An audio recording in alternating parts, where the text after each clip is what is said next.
માટે અમે કોઈ પણ પ્રકારનો ચાર્જ વસૂલ કરતા નથી. દાદા, આપની પાસેથી કોઈ ચાર્જ વસૂલ કરવામાં આવે છે? આપ કેટલા વર્ષથી અહીંયા રહો છો? 6 વર્ષ ચાલે છે. આ નવા દાદા નવું એડમિશન જ થયું છે. ગઈકાલે જે નવા એડમિશનમાં એમની અહીંયા રોકાણ કર્યું છે એમને, અને એમને જો સારું લાગશે. ઘણી વખત એવું હોય આશ્રમને વ્યક્તિઓ સારા લાગે તો રાખે. અહીંયા ઊંધું છે, વ્યક્તિને આશ્રમ સારો લાગે તો એ લોકો અહીંયા રહેતા હોય છે.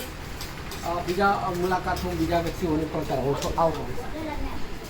આજે દાદા જે છે એ પણ ઘણા લાંબા સમયથી અહીંયા વસવાટ કરી રહ્યા છે. એમની પાસે પણ કોઈ પણ પ્રકારે એમને ચાર્જ વસૂલ કરતા નથી. દાદા, આપનું નામ શું? રામચંદ્રભાઈ છે. આપ કેટલા વર્ષથી અહીંયા રહો છો? 2-2.5 વર્ષથી. અને અહીંયા તમે કેટલા પૈસા ચાર્જ આપો છો? કશું જ નહીં. આવો બીજા વ્યક્તિઓની સાથેની મુલાકાત કરો.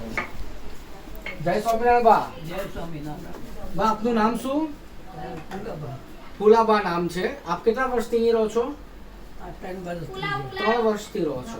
અહીંયા તમે કઈ પૈસા ચાર્જ આપો છો રહેવા માટેના? નહીં, કઈ નથી આપતા. ઓકે. અને આશ્રમમાંથી તમને કયા પ્રકારની સગવડો મળે છે? બધી જ સગવડ મળે છે. ઓકે. આપણી આશ્રમની ફરી એક વખતની વાત કરું કે એની સુંદરતા જે છે એ સૂર્ય ઉદય થાય અને સૂર્ય અસ્ત થાય ત્યાં સુધી તમામ સામગ્રીઓ એ આશ્રમ તરફથી પૂરી પાડવામાં આવે છે. જેમ કે સવારે નાહવા માટેના સાબુ, બ્રશ, ટ્યુબ, ઉલ્લું, માથામાં નાખવાનું તેલ, એમના શરીર પર પહેરવાના તમામ પ્રકારના કપડાં યથાશક્તિ પ્રમાણે અમે એ લોકોને આપીએ છીએ. અને એક નમ્ર અરજ કે નમ્ર એક વિનંતી કરવામાં આવે કે આ વિડીયો જોયા પછી આપ પણ અમારા આશ્રમની એક નાનકડી મુલાકાત લેજો એવી અમારી ભાવના છે. કારણ ફક્ત એક જ છે, કારણ કે જો આપનું આગમન એ અમારા માટે એક અવસર સમાન બની રહે છે. કારણ કે આ બધા વ્યક્તિઓ જે છે એવું કહેવાય ને કે આ એક જમાનાના પોતે સર્જનહાર હતા. જ્યારે એમની સર્જન શક્તિ પૂરી થઈ ગઈ ત્યારે એ લોકોનું વિસર્જન કરવામાં આવી ગયું છે. એમના ઘરના, એમના સમાજના, એમના કુટુંબના વ્યક્તિઓ આ લોકોને ત્યજ્યા છે. એક જ આશ્રય સ્થાન રહ્યો છે. આવો. આપનું નામ શું?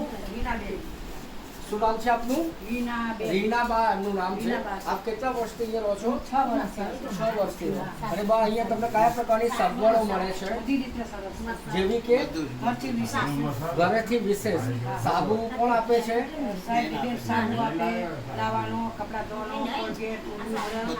બીમાર પડે તો દવા કરે, જમવાનું ચા ભાખરી, દાળ ભાત, શાક રોટલી, ચારગે ચા, નાસ્તો, આજે ખીચડી, શાક ભાખરી.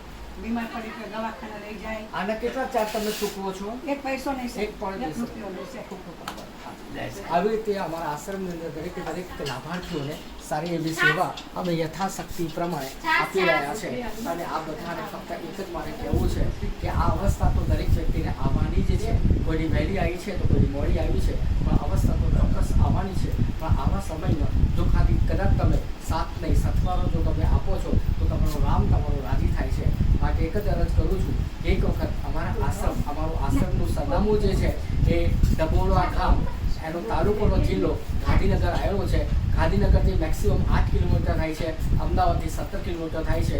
અને અહીંયા MTSની પણ સુવિધા છે. એક વખત ખાલી અમારા આંગણે તમે પધારશો તો આ બધાને એવું લાગશે કે અમારું કોઈ આપતજન, અમારું કોઈ સ્વજન અમારી મુલાકાત માટે આવ્યો છે. જય સ્વામી.